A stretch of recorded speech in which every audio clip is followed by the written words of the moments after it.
Good evening, I'm Liz Barnes, and you may or may not know, but tomorrow is quite a poignant anniversary in music, as it'll be exactly 50 years since that infamous final Ziggy Stardust appearance by David Bowie at the Hammersmith Odeon in London, which is being marked by a special screening of that very gig at the Eventum Apollo in London tomorrow night.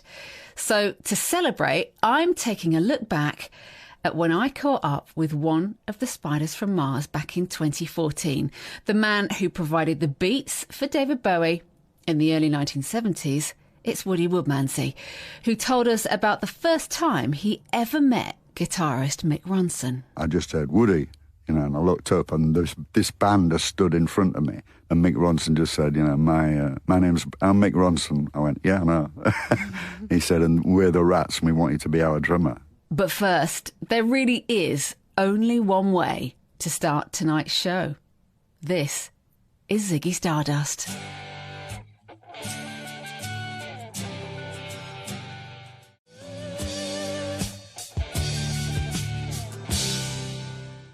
Good evening and welcome to this week's My Planet Rocks. And tonight, the man in the spotlight is a true spider from Mars. You heard his drums there on Ziggy Stardust's epic theme, and he provided the beat to which David Bowie's star ascended the rock landscape throughout the early 1970s. It's a huge pleasure to say, Woody Woodmansey, welcome to My Planet Rocks.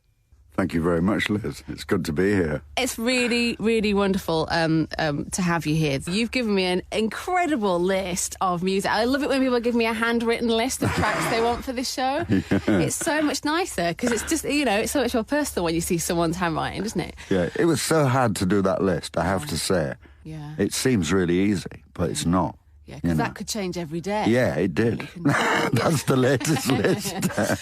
Well, look, why don't we play your first track and then we'll have a chat afterwards. You've picked Off the Hook from the Stones. Why'd you pick this one? Because it's that track first introduced me to music, basically.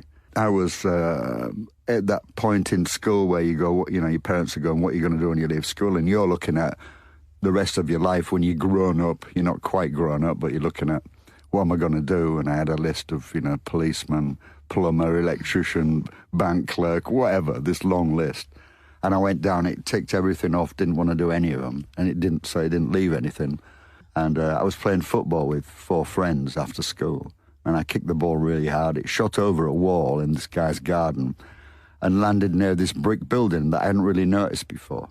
And I saw the ball next to this door, and I bent down and I heard music. And so I shouted, what's this place? And they go, oh, that's my brother is in a rhythm and blues band. Wow. And I was like, can I go in and have a listen? And they said, no, you've got to have a skirt on to get in there. That was the rule. Female, obviously, And I didn't fancy getting changed, but I did want to get in, So I pestered for about 2 weeks, and they said, okay, you can come in. And I went in. They played that number, and it just riveted me to the spot. And I was quite a shy teenager. But in my head, while they were playing, and I was stood 6 feet in front of them, I was raving. I was dancing. I was freaking out. I was actually moving my head about 3 inches. But do you know what I mean? Yeah. So it was like, this is what I want to do. I don't care what I do in there. If it's a mouth organ, a guitar, don't care. That I found what I'm going to do.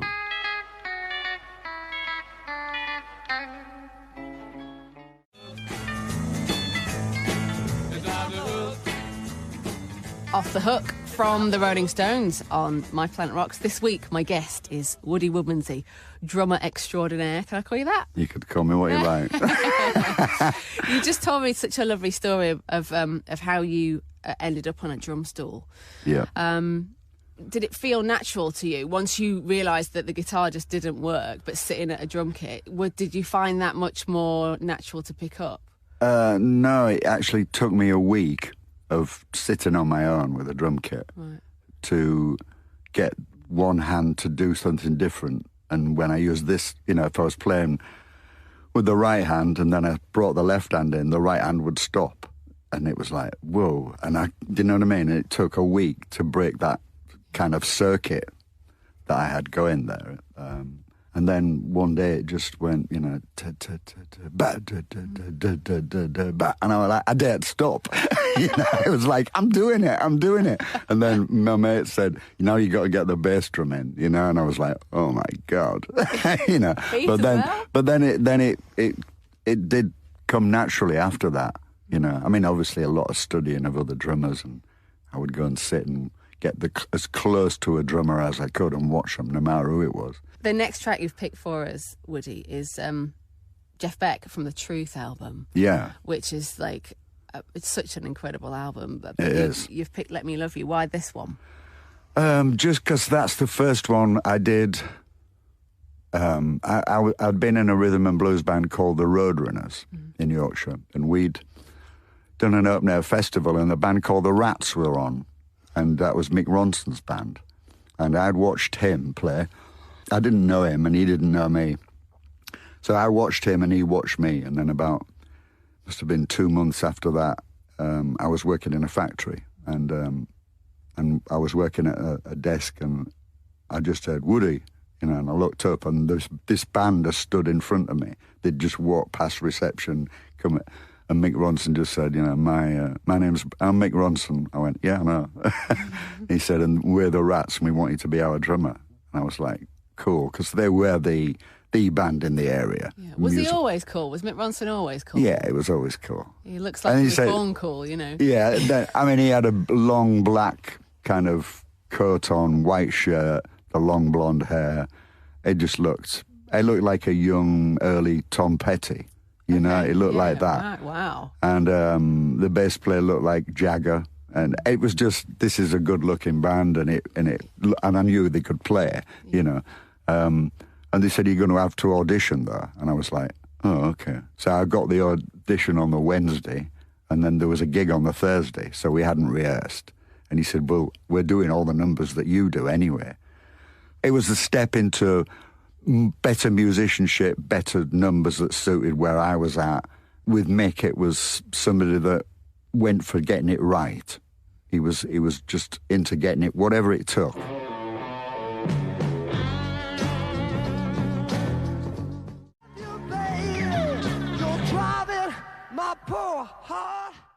Jeff Beck and Let Me Love You, as chosen by Woody Woodmansey on My Planet Rocks tonight.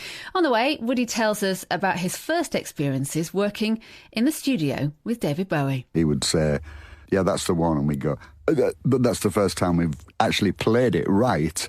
And he'd go, yeah, but that's what I want, that's right.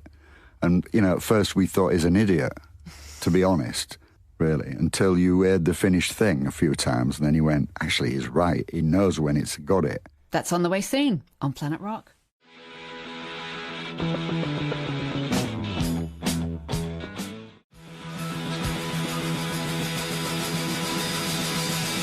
Woody Woodmansey's choice on Planet Rock. This is Woody's My Planet Rocks. We're just talking about the huge talent that is Mick Ronson. I'm sure we'll talk about him again before the end of the show.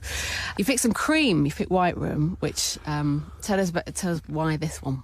Because in the Rats with Mick Ronson, we did do Cream numbers as well, the bluesier side, and I think Ginger Baker's playing started to teach me that, like, you can be a bit more creative. You can put, you know, it's down to putting your stamp on it. And he definitely did that, didn't he? Yeah, he did. And I just loved his playing, and I loved the sound. And he looked like he really enjoyed it. So he was one of those drummers for me that, you know, there was Mitch Mitchell with Jimi Hendrix. I stole a lot from him, and I stole a lot from Ginger Baker, and I stole a lot from John Bonham.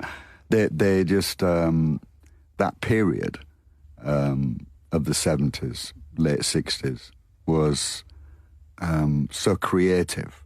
It was like rock had first found its wings, and it was starting to experiment. The rules went in. Yeah, it wasn't, oh, you have to have an intro. Oh, you have to have this. Oh, you can't do that. That's too long. There was none of that. It had not been done. So everybody was working on feel. Well, it feels good, so do it, because that's what rock's about. You were allowed to, weren't you? Yeah. Completely. And so you ended up with these amazing bands and songs that it was just a lot of freedom.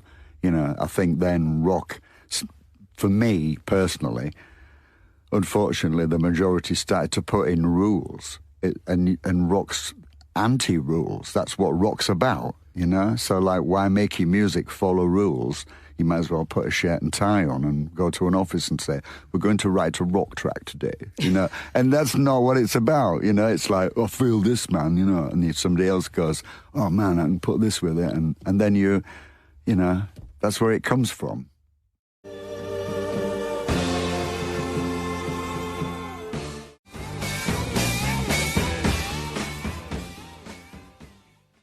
Chosen by my guest, Woody Woodmansey, this week, who is here picking the tunes for us. We talked a bit about that first Bowie album that you were on, and I'm sure lots of people know that you were the drummer on those incredible albums. Lots of people won't know how it happened and how you ended up, you and Mick Ronson and Trevor Bolder and David Bowie. Yeah, well, it was Mick. In those days. The idea was that you couldn't really make it from Lancashire or Yorkshire or Scotland. You had to be in the big smoke. Yeah. You had to be in London, and then you were really going for it and the whole thing. So there was a lot of agreement on that. And Mick was the first one that kind of left. Well, actually, no, the drummer that I'd replaced in the Rats to join Mick came down to London. So he was the first musician to leave. And he joined a band called Junior's Eyes that they were doing kind of demos for David. And it was, the guitarist apparently wasn't working out. So John Cambridge, his name was, said, well, I know this guitarist in Hull called Mick Ronson in the last band that I was in. So Mick went down, and then probably a few months later, Bowie phoned me up and said, Mick says you're really good. I want you to come down, and we live in this big house in Beckenham, and join the band and just, see if you like it. So did you move in? Yeah. So I moved in. Yeah. So. Wow. And it was a bit of a culture shock. Well, Bowie opened the door, and he was in like bright red corduroy trousers with a rainbow T-shirt that had every colour striped on it. Bangles, moccasins or shoes that he'd sprayed blue and put a red star on the top of each one of them. Yeah. And his hair was just freaky, and I just was like, whoa. It was just, I hadn't seen anything like that, So just moved in, and Tony Visconti was the bass player, and we built a studio under the place where we lived. And we used to go down there and just jam and play. And David was writing the tracks for Man Who Sold the World. And for me, it was for both of us, for Mick and I, it was, we're in London, we're in a pro band, although it hasn't done anything, and we're going for it. And you've gone professional, And I noticed Bowie's songs were not the norm. And that I liked that.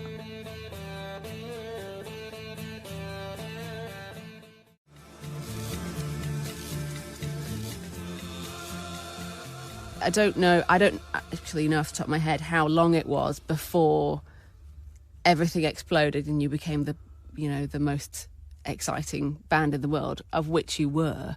It seems like it when I go back and read stuff, once you had appeared on Top of the Pops, Starman, it's like the entire world went, I want to be like them.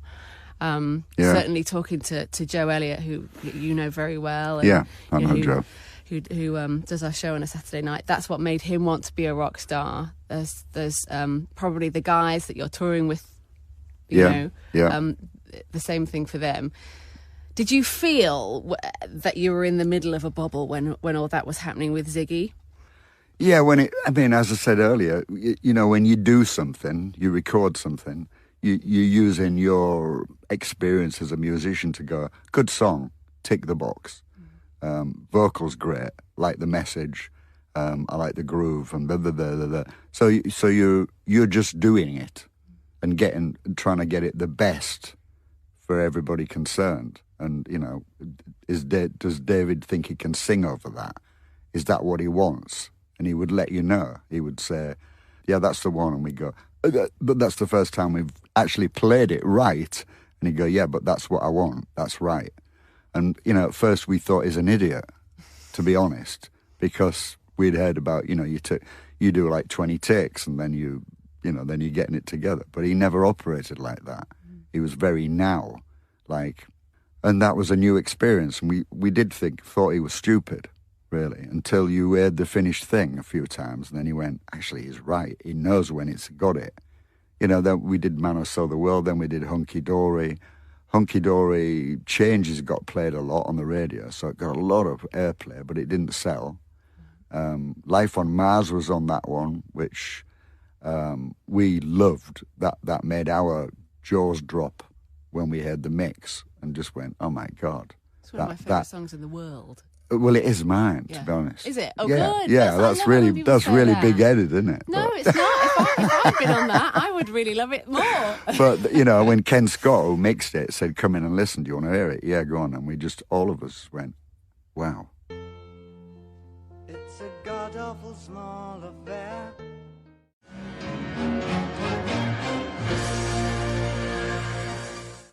I remember playing that track almost as John Bonham. It's not that kind of a track, but the cymbal stands were bending. I was hitting so hard. And then, but it did create a certain atmosphere that got onto the track. And that didn't get released as a single at that time, which we thought, I think that could go if it's right. And it wasn't until Starman, as you say, when we'd done Ziggy. So we went straight in to do Ziggy a couple of weeks after finishing Hunky Dory. We went straight back in. In 2 weeks, the whole thing was recorded, mixed, and ready. Good grief. Yeah, and it was just wham bam. Thank you, man. Yeah. Excuse the pun. And then Starman, because when we did the album, we didn't have Starman to do, and I think the record company were the ones that, if I remember, said you haven't got a single. So we went back in and did Starman, and Mick and I thought we'd gone a bit far. We actually thought we'd gone a little towards pop. Okay, yeah. And I remember us taking the mickey out of it. Not for long, but we did. Going like, didn't know what time it was and the lights were light. I leaned back down my bed. We did that. And then went, yeah, but it's catchy. I can't stop singing it, Yeah. And then that one came out and we did, boom, it got played. Started selling. We did Top of the Pops, and it went absolutely ballistic.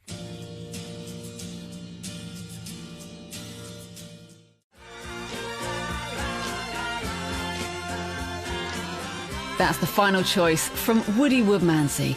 It is, of course, David Bowie with Starman on My Planet Rocks.